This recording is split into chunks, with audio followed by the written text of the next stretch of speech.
my channel. Di video aku yang hari ini nih, aku punya segmen baru namanya Parenting 101. Di Parenting 101 ini, which is #1 episode 1, aku akan bahas tentang bagaimana cara membuat anak suka baca. Karena banyak ya yang sekarang itu anak-anak lebih berpaku sama gadget, berpaku sama, ya mereka nggak keluar rumah untuk melakukan aktivitas, tapi lebih diem dan lebih sering nongkrongin tablet atau gadget mereka gitu. Dan ini sesuatu yang actually make my heart a bit worried gitu. Karena mungkin aku lebih suka saat dimana aku kecil gitu ya, dimana aku dibeliin buku itu happy banget, dan aku pengen memperkenalkan itu ke para orang tua gitu. Dan gimana sih sebenarnya gitu ya, mari kita mengerti dulu habit anak. Habit anak itu sebenarnya adalah copying orang tua gitu ya. Semua hal yang dilakukan orang tua, dia copy. Nah, kita bisa memanfaatkan itu. Misal gini, misal, bukan memanfaatkannya, tapi misalnya copyingnya. Kalau si parentnya itu suka main game, anaknya akan ikutan nih, dia pengen nyoba-nyoba main game. Karena dia melihat orang tuanya, oh that was fun gitu. I would copy them begitu, karena dia melihat itu setiap hari. Kalau orang tuanya stuck with their phone 24/7, dia akan melakukan itu juga. Kalau habit makannya orang tuanya seperti ini, anaknya juga bakalan begini nih, nggak bakalan beda gitu, nggak bakalan beda jauh. Even though ada perbedaannya, tapi nggak bakalan beda jauh gitu. Dan ini bisa kita manfaatkan untuk membuild habit yang bagus. Tapi pertamanya dari siapa? Bukan dari anak, tapi dari kalian sendiri sebagai orang tua. Kalau kalian nggak pengen anak kalian senang marah, kalian juga harus belajar marah di dalam hati aja gitu. Biar apa? Biar anak nggak melihat kalian marah dan dia copying gitu. Sama dengan habit baca ini. Kalau kalian pengen anak kalian suka baca, kalian harus dimulai dari diri kalian gitu maksudnya. Kalau kalian pengen anak kalian mengenal literatur gitu ya, ya perkenalkan. Caranya gimana sih? Lu enak sih ngomong gitu aja gitu ya, caranya gimana? Lu kan belum punya anak. Tapi that's what my experience, based from my experience gitu. Karena dulu juga gue perkecil gitu ya, dan habit gue sama habit aku sama habit orang lain itu signifikan. Bedanya itu signifikan. Kalau orang-orang lebih suka main ke yang kayak Barbie, I don't like it. I would like to choose something that I would like to do with my creativity. Karena dulu pas kecil itu aku selalu dibeliin jigsaw. Kayak tahu kan yang jigsaw buat anak-anak yang cuma 9-12 potong gitu. Nah, latihannya dimulai dari situ. Dan aku suka baca itu dari kecil. Itu awalnya gimana sih lu bisa suka baca tuh gimana gitu. Awalnya itu karena bunda gue juga habitnya baca gitu. Terus mulai diajarkan suka buku gitu. Gue masih ingat buku pertama yang didapat, yaitu Best Mom Ever. Itu Winnie the Pooh and the Crystal Pearl. Judulnya itu, sirunya gitu. That was cool. Masih ada bukunya tapi sudah tidak bersampul. Terus bedtime story, karena jujur emak gue suka bacain gue bedtime story gitu. Nah gini nih, kita bahas dulu ya bedtime story. Bedtime story itu bisa banget membuat kalian dekat sama anak. Karena gini, sebelum bedtime story kalian akan cuddle dulu, kalian akan meluk ibu anak atau parent ke anaknya gitu ya. Mereka akan bercerita, gimana sih nih hari ini, ada apa nih hari ini. Mereka akan mulai berbicara dari hati ke hati, which is membuat kalian lebih dekat sama anak, positif. Setelah itu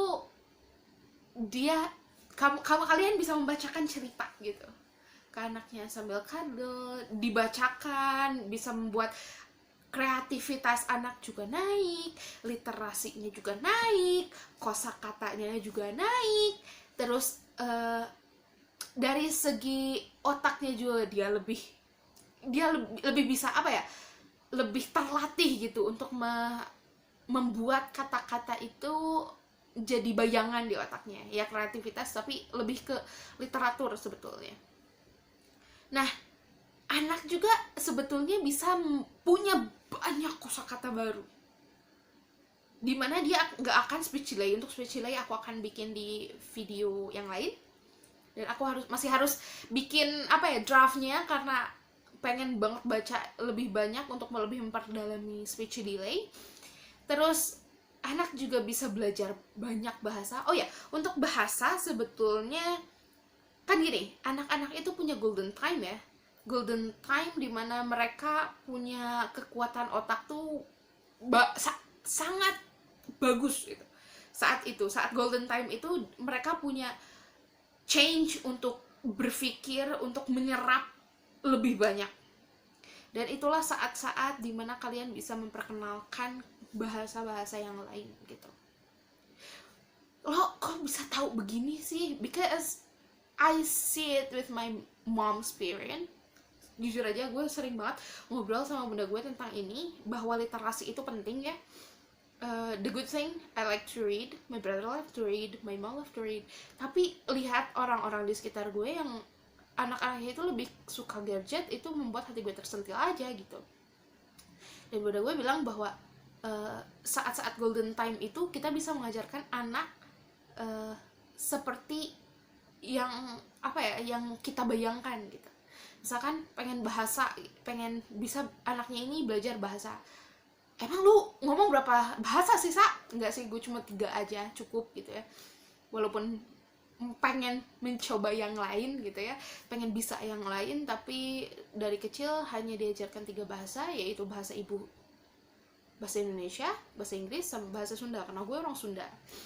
Alhamdulillah fluent tiga-tiganya gitu ya. Dan itu juga diajarkan dari saat kecil. Untuk bahasa kayaknya kita lebih baik bikin video yang lain aja gitu ya, karena belajar bahasa ini lebih luas. Di video ini kita akan focusing tentang yaitu bagaimana membuat anak pengen punya hasrat pengen baca gitu. Yaitu caranya dengan bedtime story, dimana kita akan memperkenalkan kata-kata, kita akan memperkenalkan imajinasi, kita akan memperkenalkan kosakata yang lain itu juga. Terus kan seperti yang aku bilang tadi, bahwa anak itu mengcopy orang tuanya gitu ya.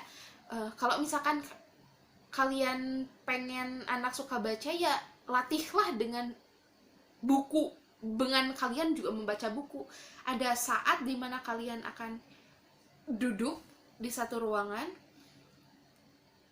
ya memang harus bercengkrama gitu ya, tapi ada saatnya dimana kalian baca buku gitu.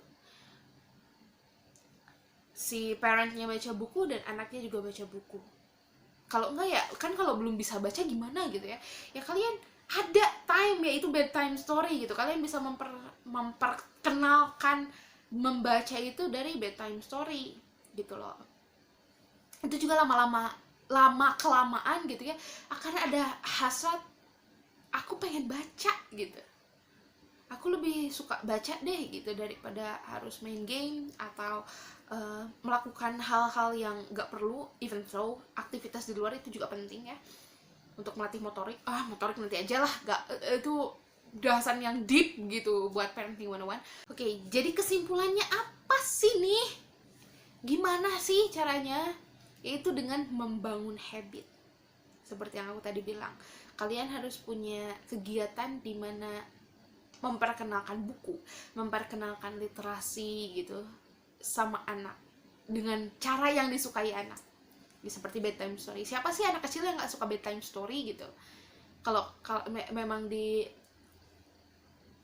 sejak kecil, sejak dini gitu ya, mereka akan mencoba. Karena jujur aja, aku tuh udah nggak suka bedtime story ya, masa gitu ya segede gini masih di bedtime storyin.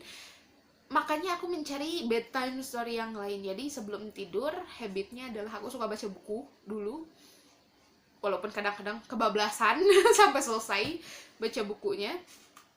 Tapi jujur aja itu kayak terapi buat aku, bahwa oh, today is a rough day and this is time for me to chilling out, to settle down, to read thing that I like gitu.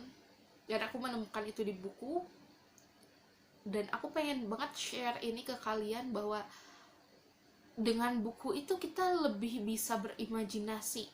Terus perbendaharaan kata juga banyak. Terus dari tulisan juga, untuk beberapa guru pernah bilang juga ke aku bahwa tulisanku nyaman dibaca. Tulisan adikku juga nyaman dibaca. Karena apa? Karena dilatih mendengar, dilatih membaca dari kecil. Itu salah satu manfaatnya gitu. Ya, gitu aja. Segitu dulu dari Parenting 101 aku. I will see you on the next Parenting 101 next week.